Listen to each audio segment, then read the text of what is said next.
Pengalaman memimpin akar undi ini bukan mudah.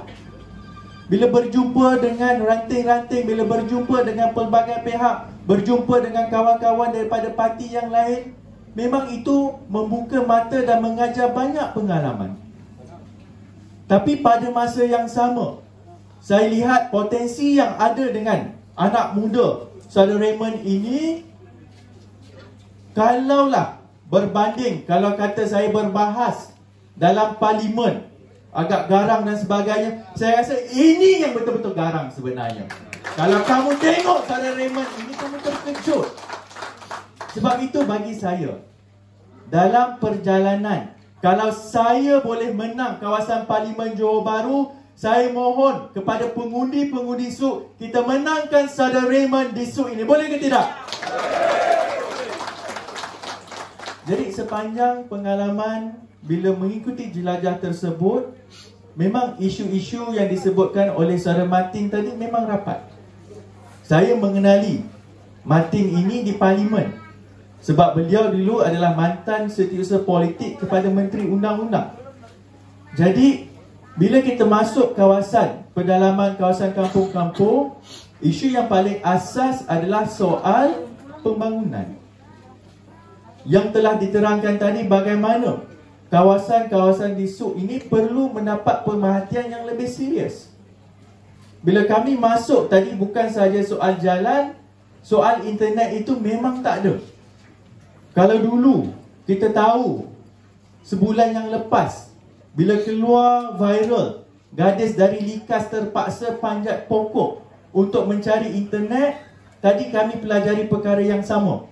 Sebab kita tahu hari ini ada berita panas, kami terpaksa tengah jalan bila dapat line semua berhenti kereta, keluar kereta cari line sekejap.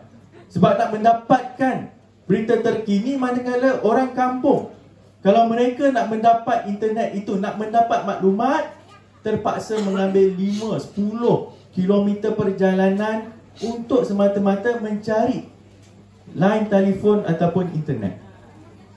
Dan perkara kedua, bila kami masuk ke dalam kawasan kampung, saya juga pelajari isu tanah ini memang sangat rapat. Kalau saya sebagai wakil rakyat di Johor pun, saya cuba faham dalam isu tanah ini sebenarnya bukan cerita yang lepas.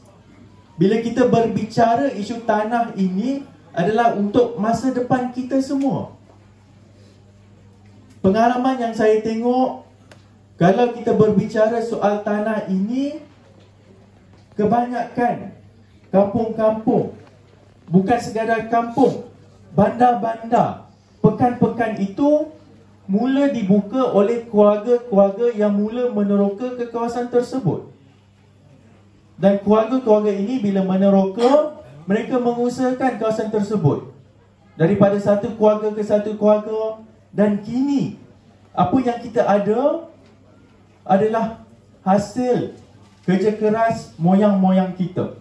Daripada moyang-moyang kita diturunkan pula kepada datuk nenek kita, daripada datuk nenek kepada ayah-ayah, ibu-ibu kita, kepada kita, yang mana kemudiannya kepada anak-anak kita, kepada cucu-cucu cicit kita.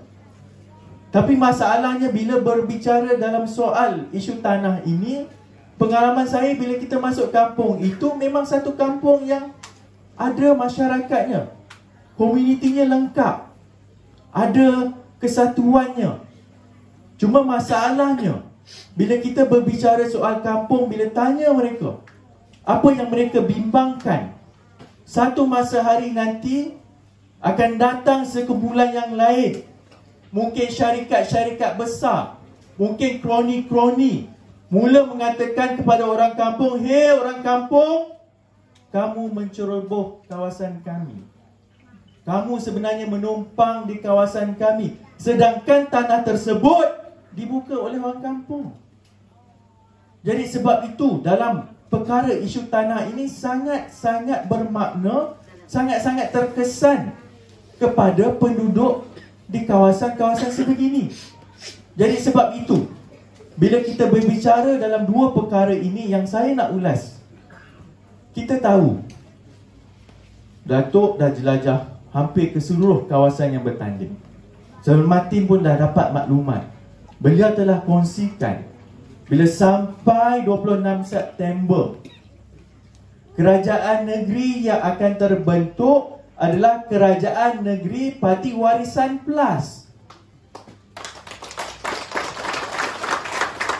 Pemimpin yang akan mengangkat sumpah sebagai Ketua Menteri tidak lain tidak bukan adalah Datuk Seri Panglima Shafie Apdal.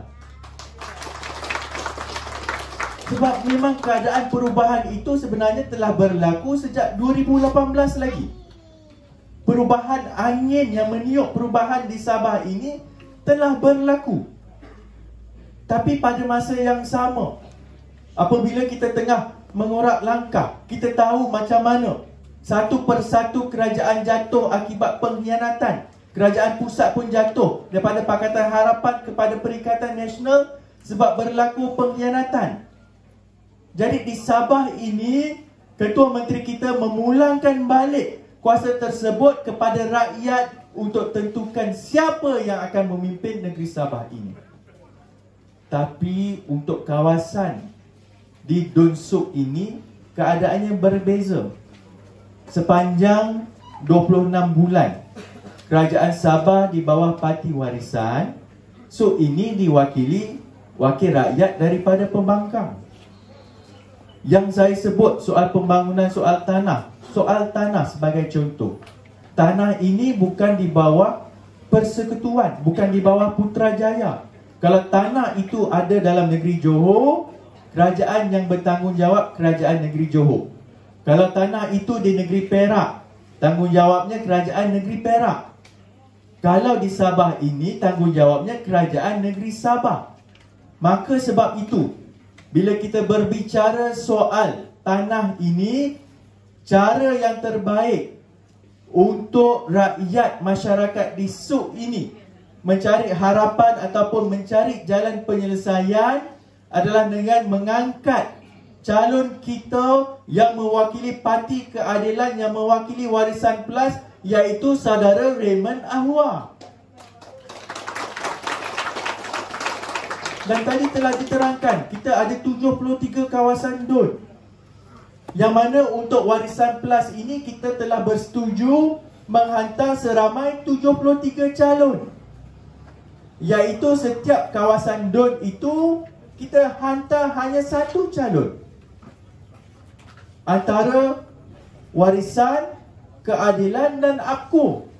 Jadi sebagai contoh, di persidangan ini kita tahu ada satu kerusi baru, Dun Tulit, yang mana kita bersetuju parti yang bertanding di Dun Tulit ini adalah Parti Warisan. Keadilan tidak ganggu, tidak masuk. Tetapi penyokong keadilan, kita kena undi calon Parti Warisan. Manakala untuk di Dun Suk pula, calon yang masuk bertanding di Dun Suk ini adalah Saudara Raymond yang mewakili Parti Keadilan. Maka penyokong Warisan, ayo sama-sama kita sokong calon kita daripada Keadilan. Dan itu kesepakatan yang kita capai. Jadi yang tadi telah diterangkan, Datuk dah terangkan bagaimana mereka bergaduh sesama sendiri. Perikatan lawan barisan, bukan hanya di Suk, di 17 kawasan. Dan yang saya nak sebut pada malam ini, apabila perikatan lawan barisan, yang akan menang adalah Parti Warisan campur Keadilan. Jadi biar mereka bergaduh sesama sendiri, tetapi kita kena tumpukan fokus kita, tumpukan perhatian kita untuk menggerakkan kempen ini di saat-saat yang terakhir. Tidak boleh diganggu dan sebagainya. Jadi sebab itu, sebagai mengakhiri ucapan saya memang mengharapkan sepanjang perjalanan ini, saya lihat Saudara Raymond sangat bersungguh-sungguh. Dedikasinya itu menunjukkan bahawa komitmen untuk mewakili masyarakat di Suk ini memang luar biasa. Kita tahu beliau telah berusaha sebelum ini. Kalau di peringkat Parlimen 2018, beliau dah masuk, dah tahu, bersama dengan Saudara Martin di sini. Tapi bagi saya, mungkin ada asbabnya. Dan kita dah lihat bagaimana perubahan telah ataupun tengah berlaku di Sabah ini kini terganggu sebentar akibat UMNO berebut nak merampas kerajaan negeri, tetapi kita ada tinggal 3-4 hari saja lagi untuk menyelesaikan perkara ini, mengubah keadaan esok ini untuk memilih keadaan yang lebih baik. Maka dengan itu, sekali lagi saya menyeru kepada pengundi di Dun Suk ini agar membuat pilihan yang terbaik, memilih calon anak muda kita, Saudara Raymond Anwar, dan insya-Allah pada 26 September nanti kita angkat Raymond sebagai yang berhormat mewakili kawasan Dun Suk ini.